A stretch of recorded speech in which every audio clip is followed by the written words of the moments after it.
मेरे प्यारे बच्चों, आप सभी का मेरे YouTube चैनल पर स्वागत है, अभिनंदन। चलिए हम लोग जिस मकसद से अपने चैनल पर जुड़े हैं उस मकसद को पूरा किया जाए। मकसद एक ही है, मुझे पढ़ाना है और आपको सीखना है। चलिए आज फिर मैं आप सभी के बीच महत्वपूर्ण क्वेश्चन और एग्जाम में पूछे गए प्रश्न का संग्रह लाया और आप तमाम बच्चे सबसे पहले इन प्रश्नों को देखिए, खुद से कोशिश करिए पहले बनाने का, और जब ना बने तब आप मेरे सॉल्यूशन को विजिट करिए। पहला क्वेश्चन देखा जाए बच्चों, ये ज्योमेट्री का क्वेश्चन दिख रहा है। कहता है ABCD एक चक्रीय चतुर्भुज है, विकर्ण रेखाएं BD और AC एक दूसरे को E पर प्रतिच्छेद करती। यदि कोण BEC बराबर 138 डिग्री और कोण ECD बराबर 35 डिग्री है तो कोण BAC का मान ज्ञात करें। तो बच्चों देखो ये सवाल कैसे बनेगा। सबसे पहले एक सर्कल का निर्माण किया जाए। चक्रीय चतुर्भुज कहते हैं किसको? ऐसा चतुर्भुज जिसकी चारों शीर्ष वृत्त की परिधि पर स्थित हो उसे चक्रीय चतुर्भुज कहते हैं। तो बच्चों एक चक्रीय चतुर्भुज का यदि मैं निर्माण करूं कुछ इस तरह से चक्रीय चतुर्भुज का मैं निर्माण करता हूं। नाम मैं देता हूं A, B और ये C और ये कहता है ABCD एक चक्रीय चतुर्भुज। देखिए इसके चारों जो शीर्ष हैं वो सभी के सभी कहाँ है बच्चों? वो सभी के सभी वृत्त के परिधि पर। कहता है विकर्ण रेखाएं BD और AC, विकर्ण रेखाएं BD और AC एक दूसरे को E पर प्रतिच्छेद करती है। एक दूसरे को कहां पे काटती है? यदि कोण BEC बराबर 135 डिग्री, BEC ये कोण कितना बता रहा है? 135 डिग्री।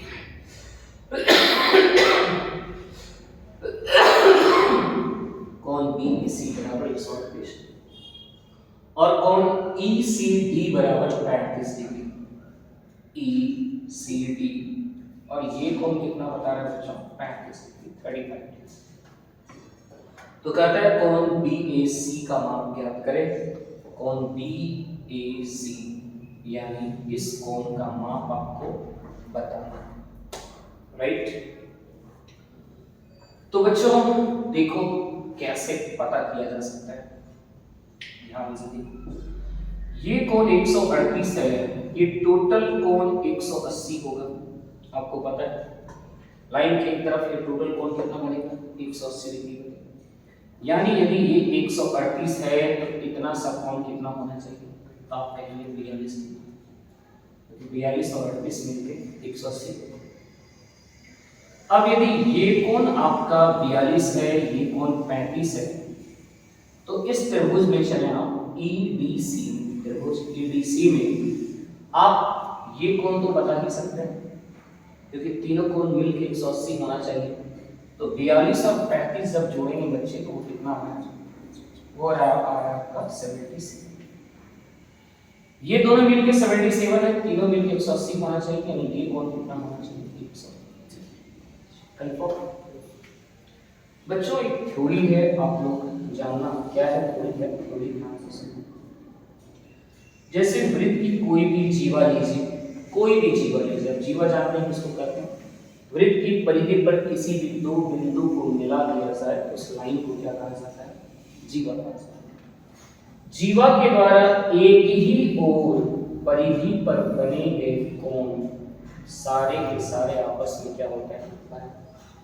देखिए इसी जीवा के द्वारा परिधि पर ये कोण बन रहा है, इसी जीवा के द्वारा परिधि पर ये कोण बन रहा है, इसी जीवा के द्वारा परिधि पर ये कोण बन रहा है, और ये सारे कोण आपस में क्या होते हैं?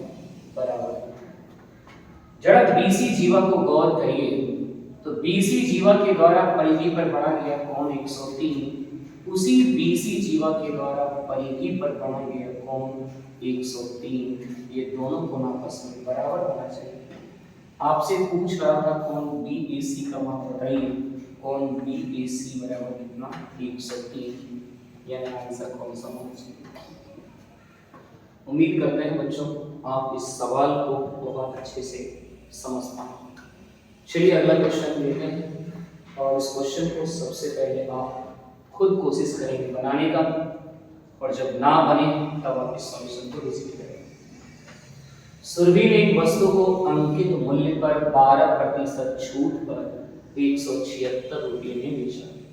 छूट ना देने पर उसे 25% का लाभ प्राप्त होता है। वस्तु का क्रय मूल्य उसने सबसे पहले डिस्काउंट दिया कितने परसेंट का 12%। तो डिस्काउंट किस पर दिया, अंकित मूल्य पर दिया। अंकित मूल्य पर 12% छूट देने के बाद वो वस्तु बिका कितने में 176। राइट, ये नंबरिंग चेंज हो गया, अभी तो 12 नहीं हुआ और उसके बाद 3 कैसे। अंकित मूल्य पर 12% छूट पर 176 रुपये में बेचा। तो छूट देने के बाद 176 में बेचा, तो छूट देने से पहले का जो वैल्यू होगा वो क्या कहलाएगा, अंकित मूल्य का। होल वैल्यू को उल्टा करना। 12% का फ्रैक्शन वैल्यू 3/25, डिस्काउंट यानी छूट 22/25, उल्टा गुना करेंगे 25/22। ये हमारा उस वस्तु का क्या पता चल गया, अंकित मूल्य पता चल गया। वो कहता है छूट ना देने पर उसे 25% लाभ होता है। छूट ना देने का मतलब हुआ कि वो अंकित मूल्य पर ही बेच रहा है। अंकित मूल्य लोग पता कर चुके हैं कि अंकित मूल्य, और कहा जब इसी मूल्य पर बेचता है तो उसको क्या होता है 25% का लाभ होता है। तो इतने में बेचने से 25% का लाभ हो रहा है, क्रय मूल्य पूछ रहा है, ये विक्रय मूल्य समझिए, और इतने में बेचने से 25% लाभ हो रहा है, तो क्रय मूल्य क्या होगा, तो होल वैल्यू का उल्टा होगा। 25% का फ्रैक्शन वैल्यू 1/4, लाभ 5/4, यानी सॉरी विक्रय मूल्य से सीपी की ओर जाना तो उल्टा गुना करेंगे ना, हम लोग को क्या गुना करना है उल्टा, यानी होल वैल्यू को उल्टा 4 होगा। ये विक्रय मूल्य इतना में जब बेचे 25% का फायदा हो रहा है, तो विक्रय मूल्य क्या हो रहा है, क्रय मूल्य निकालना हो तो होल वैल्यू का उल्टा गुना कर देना चाहिए। 22 से 8 बार में कटेगा, 5 से 5 बार में, 8 25 40 गुना 4 160, यानी पता चला उसका क्रय मूल्य क्या होना चाहिए 160। बच्चों उम्मीद करते हैं आप इस सवाल को समझ चुके हैं। चलिए अगला क्वेश्चन आपकी स्क्रीन पर ये है। क्यू केंद्र वाले वृत्त में एडी व्यास है, एसी जीवा है। एसी पर बिंदु बी इस प्रकार है कि ओबी बराबर 7 सेंटीमीटर और कोण ओबीए बराबर 60 डिग्री। यदि कोण DOC बराबर 60 डिग्री है तो BC की लंबाई ज्ञात करें। प्यारे बच्चों सबसे पहले आप इस प्रश्न को खुद से अटेम्प्ट लीजिए, खुद से बनाने की कोशिश करिए और भरपूर कोशिश करिए, और जब ना पड़े तब सॉल्यूशन को। एक वृत्त है तो मैं सबसे पहले वृत्त का निर्माण कर लेता हूं। ये हमारा वृत्त है, क्यों नहीं वो होना चाहिए, जो भी देखने से लग रहा है क्यों लिखा हुआ है, केंद्र अक्सर ओ ही नाम से डिनोट होना चाहिए। ओ केंद्र वाले वृत्त में एडी व्यास, एक व्यास लेते हैं, व्यास समझते हैं आप, केंद्र से जाता हुआ जीवा क्या कहलाता है, व्यास। व्यास का नाम क्या है, एडी। एडी हमारा एक व्यास है और एसी जीवा है। एसी जीवा है, एसी पर बिंदु बी इस प्रकार है, ओबी पर कोई एसी जीवा ले लीजिए। जैसे सपोज करिए हम इधर ही जीवा ले लेते हैं एसी, राइट, हम इधर लिया, ऊपर भी ले सकते हो। एसी पर बिंदु बी इस प्रकार स्थित है। एसी पर एक बिंदु बी, एक बिंदु क्या है बच्चों, बी है, और इस प्रकार है कि ओबी बराबर 7 सेंटीमीटर। ओबी, ये ओ ले लीजिए और यहां से इसको मिलाएंगे कि ओबी कितना बता रहा होगा 7 सेंटीमीटर, राइट। कोण OBA 60 डिग्री, कोण OBA ये कोण कितना बता रहा है 60, कितना बता रहा है 60 डिग्री। यदि कोण DOC 60 डिग्री, DOC जरा इसे मिला दिया जाए और इसे भी ऐसे मिला दीजिए, तो DOC कितना बता रहा है बच्चों 60 डिग्री बता रहा है। आपसे बीसी की लंबाई पूछ रहा है, बीसी की लंबाई पूछ रहा है, राइट। जरा गौर से देखो बच्चों, बीसी की लंबाई हम कैसे पता कर पाएंगे? आप बताओ कि यदि ये 60 है बच्चों, इसका मतलब ये कितना होना चाहिए? 120 होना चाहिए। इतना सा 60 तो ये कितना होना चाहिए? 120, क्योंकि टोटल मिलकर 180 होना चाहिए, राइट। अब मैं आपसे ये पूछूं कि ये कौन कितना दिया है बच्चों? 60। ये कौन कितना दिया हो? 60। अच्छा, जरा देखा जाए एक चीज बच्चों यहां पर कि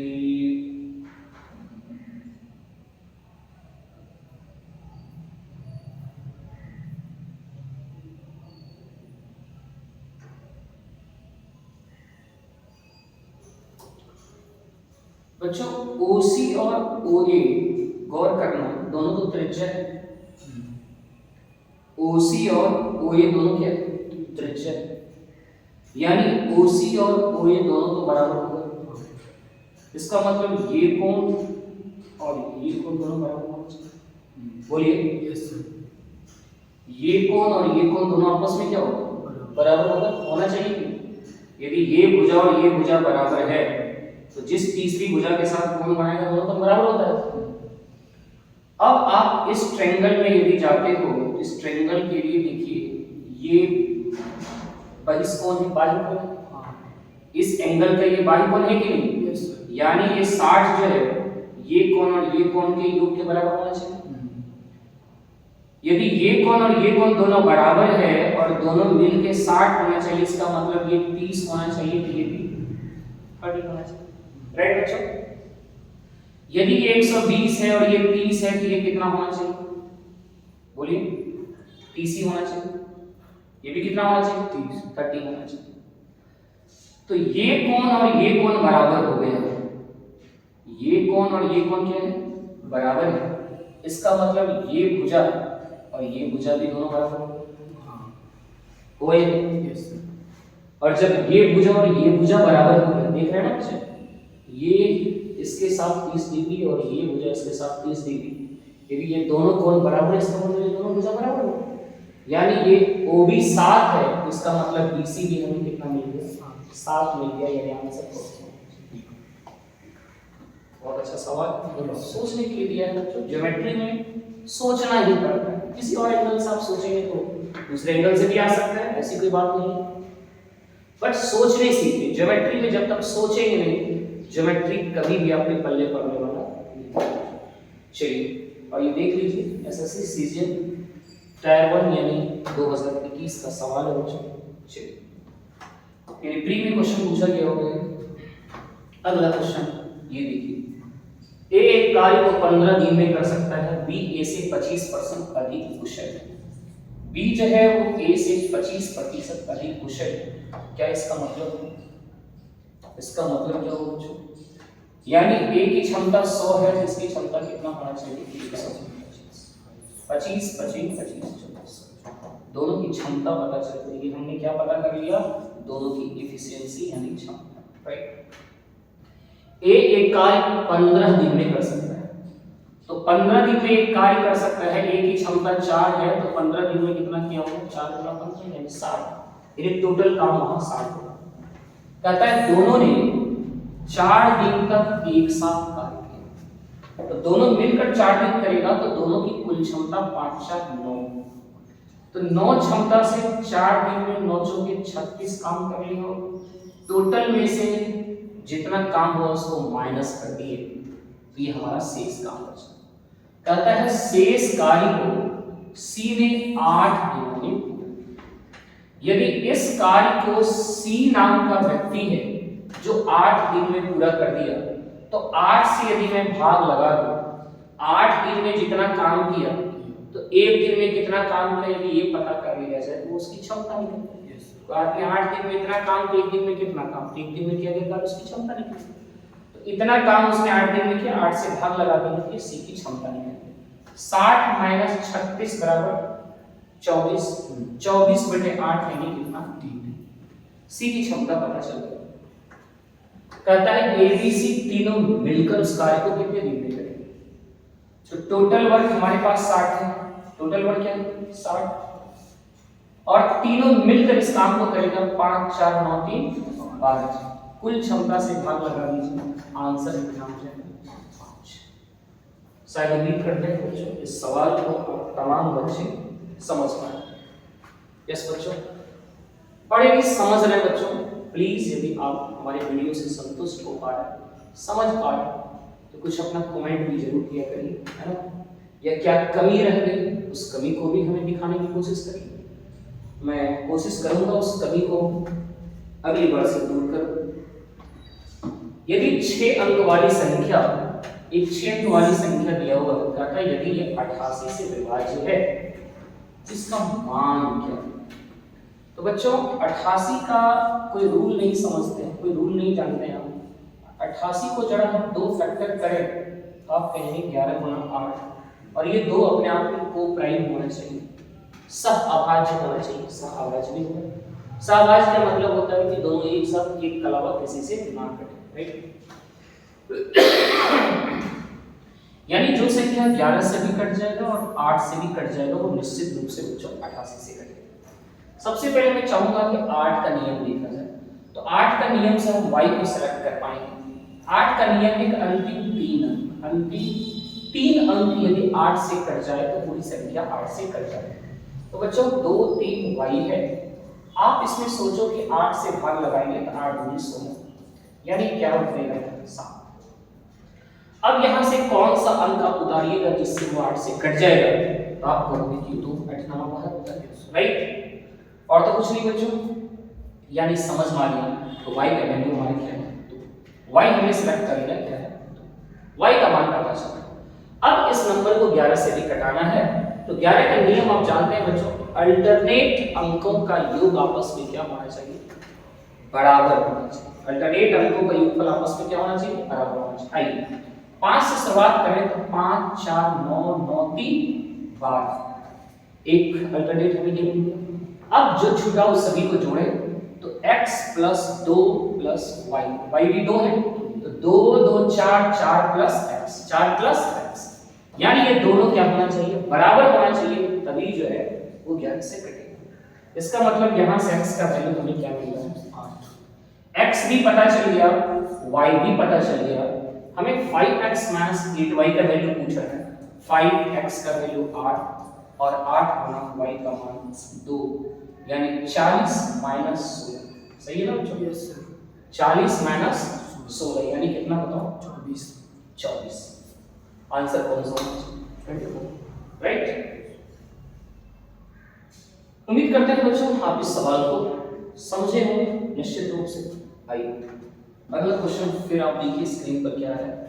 कहता है O केंद्र और 5 सेंटीमीटर त्रिज्या वाले वृत्त में AB और CD क्रमशः 6 सेंटीमीटर और 1 सेंटीमीटर लंबाई के 2 समानांतर जीवाएं हैं, और जीवाएं O केंद्र की विपरीत दिशा में हैं। जीवाओं के बीच की दूरी 7 सेंटीमीटर है। x का मान है। पहले बच्चों ये रहा देखो एक सर्कल,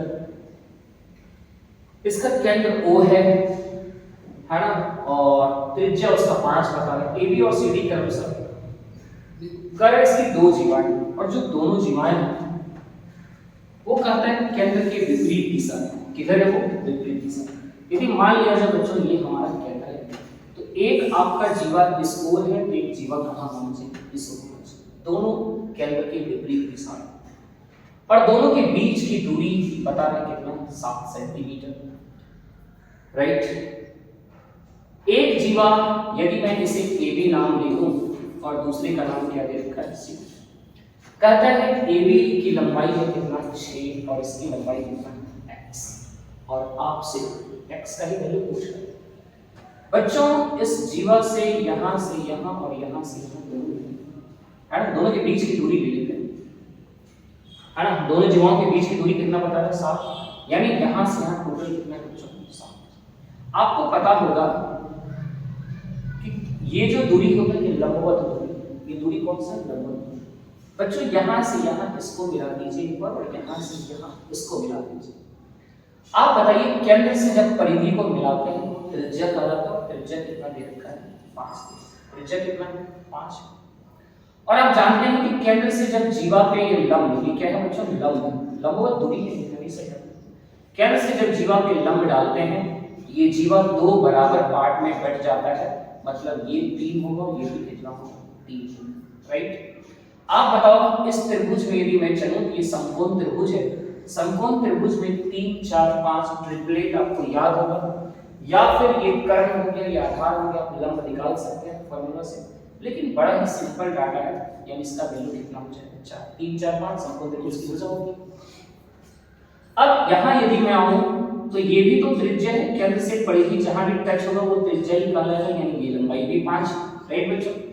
और यहां से यहां दोनों जीवाओं के बीच की दूरी 7 दिया हुआ है, तो 7 में से कितना सा 4 है, तो जो रेस्ट बचा वो तो 3 ही होगा, राइट। तो फिर ये 3 है, ये 5 है, तो ये कितना होना चाहिए? 4, राइट।